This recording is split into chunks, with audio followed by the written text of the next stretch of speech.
Hello everybody, this is Ks1 Comprehension session number 3, and today we're going to have a look at another book. This book is called The Lion Inside, and we're going to be concentrating on just answering questions about what we've read. So first question then, have a look at the cover of this book. You can pause the video if you want to and think about what do you think the book is going to be about.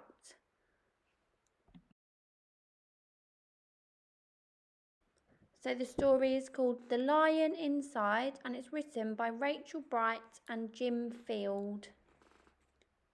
What kind of character do you think the mouse is? Have a look at this illustration here. What do you think he's like?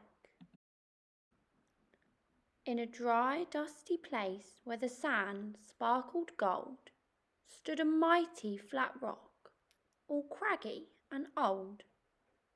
And under that rock, in a tiny full house, lived the littlest, quietest, meekest brown mouse. He was so very tiny, so incredibly small, that nobody noticed him, ever, at all. He got trod on and sat on and missed out for stuff, ignored and forgotten. Yes, mouse life was tough. Have a look at this illustration of the little mouse in the corner. How do you think he's feeling?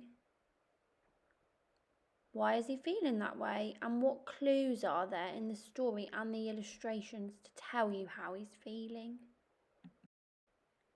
Meanwhile, far above, on top of the rock, times were quite different. It was lying o'clock. This huge, toothsome creature made sure everyone saw how important he was and how loud he could roar. Right, have a think then. What 3 things can you think of that are different about the lion and the mouse? Can you think of 3 differences between those 2 characters? He was head of the pack. He was shouty and tough. He loved showing the crowd. He was made of strong stuff. Yes, all were impressed by this mighty king cat. If only, thought Mouse, I could be more like that.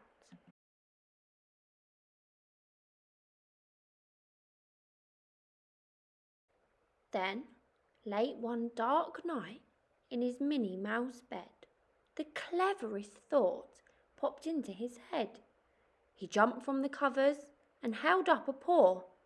"I've got it," he said. "What I need is a roar."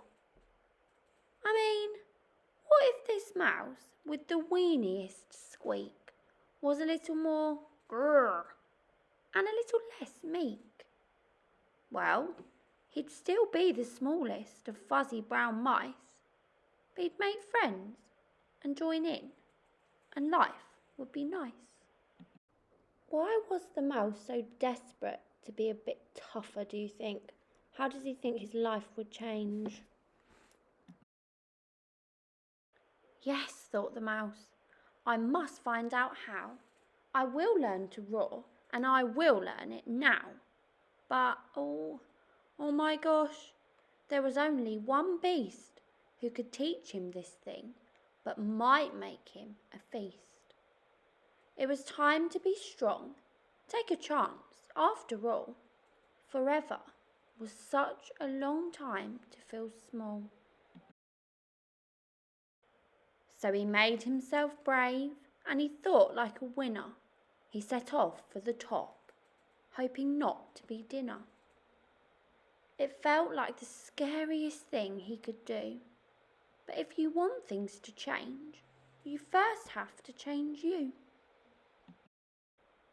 The further he climbed, the closer he got to the slumbering lion reclining on top. Then, at last, as he stood on his tippity toes, he found himself suddenly nose to nose. Pardon me. Wake up, Mr. Lion, you've got company. Squeak. Mr.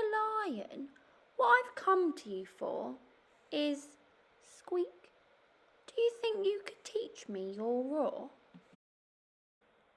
A silence befell that twinkling plain.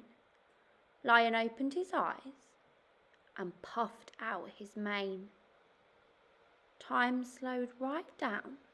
Why, it felt like a week. Then he opened his mouth and let out an eek. Have a look at this illustration then and think about the noise the lion's made. How was he feeling? And how do you know? The lion was shaking, his paws all a fumble. He was backing away with a scrambling tumble.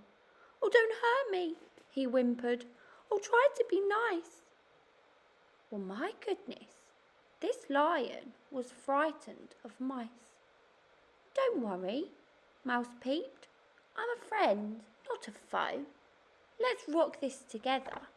We'll have fun, don't you know? What do you think the word foe might mean? Think about where it is in the sentence. What might foe mean? That was a magical moment for sure, when Mouse didn't feel at all small anymore. He had found his true voice and learned to speak out. And for that, you don't need to roar or to shout. And from that day and always, the two were a pair. Both liked that rock better, now that rock was to share. The mouse, while still little, felt big in his head. And Lion, he still roared, but with laughter instead. Yes, that day they both learned that no matter your size, we all have a mouse and a lion inside. Thank you for listening.